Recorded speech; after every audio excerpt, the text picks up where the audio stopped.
학원 갈까? 독학할까? 아직도 결정 못하신 분들이라면 끝까지 들어주세요.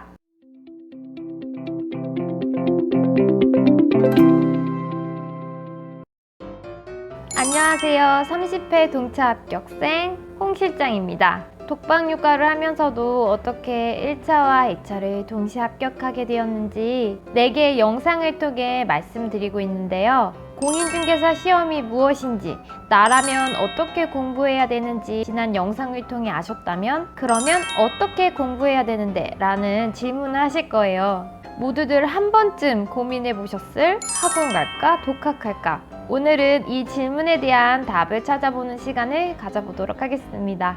이 또한 지피지기면 100점 100승이다 라는 주제에 맞춰 내가 어떤 사람인지에 따라 선택하시는 게 달라질 것 같아요. 저는 이 질문에 대한 답을 찾기 위해 꽤 많은 시간을 초반에 소비했는데요. 네이버 검색창에 공인중개사라는 키워드를 검색해보고 공인중개사 사이트에 들어가서 가격도 다 비교해보고 블로그 글도 읽어보고 유튜브도 들어보고 굉장히 많은 시간을 이렇게 정보를 찾는 데만 소비했던 것 같아요. 오늘은 객관적인 정보를 비교해 보면서 나는 그럼 무엇을 선택해야 될지에 대해 생각해 보시면서 들어보시면 좋을 것 같아요. 학원에 가야 할까? 독학을 해야 할까? 먼저 학원의 장단점, 독학의 장단점을 비교해가며 들어보시면 선택이 쉬워지지 않을까요? 그럼 학원의 장단점과 온라인의 장단점을 먼저 비교해 보도록 하겠습니다. 첫 번째, 학원의 장점. 학원에 나가기만 하면 강제로 공부를 할 수 있다. 공인중개사 시험은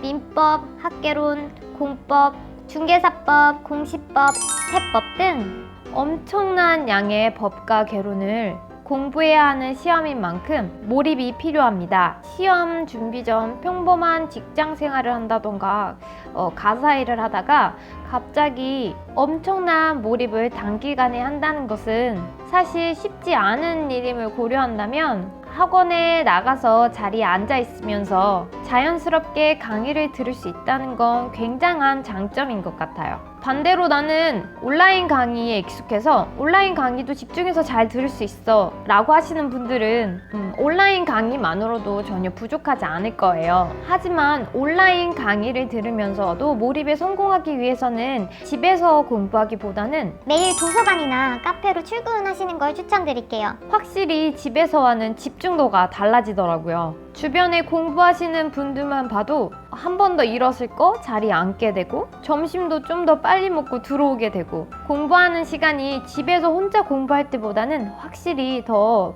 많아지게 되더라고요. 그런데 자꾸 온라인 강의가 밀리신다. 친구들과의 관계가 너무 중요해서 친구들과의 약속, 술자리를 거절하기가 힘들다. 이러신 분들은 지금이라도 학원에 가시는 게 좋을 것 같아요. 두 번째 장점, 학원 내에서의 커뮤니티 형성. 사실 공인중개사 시험 자체가 법과 이론 중심이라서 굉장히 어렵고 답답한 마음이 들더라고요. 그런데 이러한 답답한 마음을 혼자서 가지고 있으려니까 굉장히 외로운 마음이 들더라고요. 서로 이해한 내용을 공유한다는 건 그것 자체만으로도 굉장히 큰 의미가 있을 것 같아요. 그러면 온라인 강의를 들으시는 분들은 어떻게 할까요? 저는 무료 인강 카페를 통해서 공부를 했는데요. 강의 댓글이라던가 자유 게시판을 통해서 나름 공부에 대한 답답한 마음을 조금이라도 위로받을 수 있었던 것 같아요. 물론 학원만큼 얼굴을 직접 보면서 얘기하는 것만큼은 아니겠지만 그래도 저는 크게 상관없었던 것 같아요. 그러면 학원의 단점을 살펴보면서 온라인 강의와 비교해 보도록 하겠습니다. 첫 번째, 학원의 단점, 오가는 시간이 낭비된다. 학원이 가까운 분들이라면 이런 단점과는 크게 상관이 없으시겠지만 대부분의 수강생들은 버스나 지하철을 타고 다니실 거예요. 하지만 온라인 강의, 독학을 하시는 분들은 일단 이동 시간, 그리고 쉬는 시간, 잡담 시간이 없습니다. 정말 강의만 들을 수 있어서 이 부분이 가장 큰 온라인 강의, 독학의 장점이 아닌가 싶습니다. 하지만 조금 졸린데 커피 한 잔 마시러 가고 갑자기 중요한 일이 떠오르고 집안일을 먼저 해야 될 것 같고 그래서 공부에 집중을 할 수 없다면 혼자서 독학하시기보다는 또 학원이 나을 수 있을 것 같아요. 저 같은 경우에는 우선순위를 공부로 정했어요. 그래서 아이를 어린이집에 보내자마자 바로 그 상태로 도서관에 갔어요. 도서관에서 3시 20분까지 공부를 하고 집으로 10분 만에 돌아와서 3시 반부터 집안일을 시작했어요. 1시간만 하고 정확히 4시 반에 아이를 데리러 갔어요. 이렇게 하다 보니까 생각보다 집안일이 1시간 정도면 어느 정도 정돈이 되는구나 라는 것도 깨달을 수 있었고 좀 더 효율적으로 공부도 하고 집안일도 할 수 있었던 것 같아요.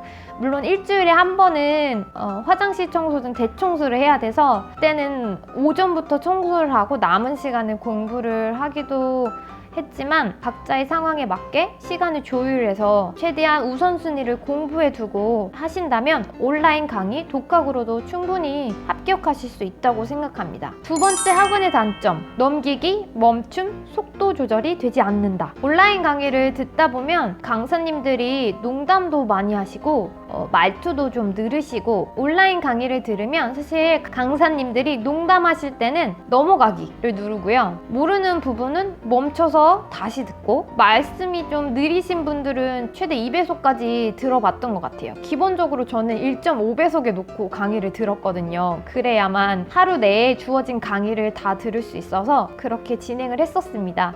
세 번째 학원의 단점, 자리. 공인중개사 공부의 특성상 학원에서는 강사님 한 분이 앞에서 설명을 하시고 수강생들은 자리 배치는 일렬로 앞에서부터 나란히 책상이 놓여있게 되더라고요. 그리고 어느 정도 기간이 지나면 자기 자리가 생기고 친하신 분들께서 먼저 자리를 맡아두기도 하시더라고요. 그래서 이런 부분은 좀 불편하지 않을까라는 생각이 듭니다. 온라인 강의는 늘 내가 맨 앞자리에 있다라는 생각이 들 만큼 카메라가 세팅이 되어 있잖아요. 그래서 공부하는데 전혀 불편함이 없고 또 줌인도 가능해서 잘 보이지 않는 필기는 더 가까이서 보고 확인해 볼 수 있다는 장점이 있더라고요. 저는 공부를 3월부터 시작했는데요. 당시 23개월 된 아기를 키우고 있어서 온라인 독학으로밖에 공부를 할 수가 없었어요. 저처럼 물리적으로 학원을 가실 수 없다면 다양한 온라인 강의의 장점도 있으니 온라인 강의를 들으시면서 독학하시기를 추천드릴게요. 그럼 어떤 강의를 들을 건데 이에 대한 질문은 다음 영상에서 이어가도록 하겠습니다. 끝까지 들어주셔서 감사합니다.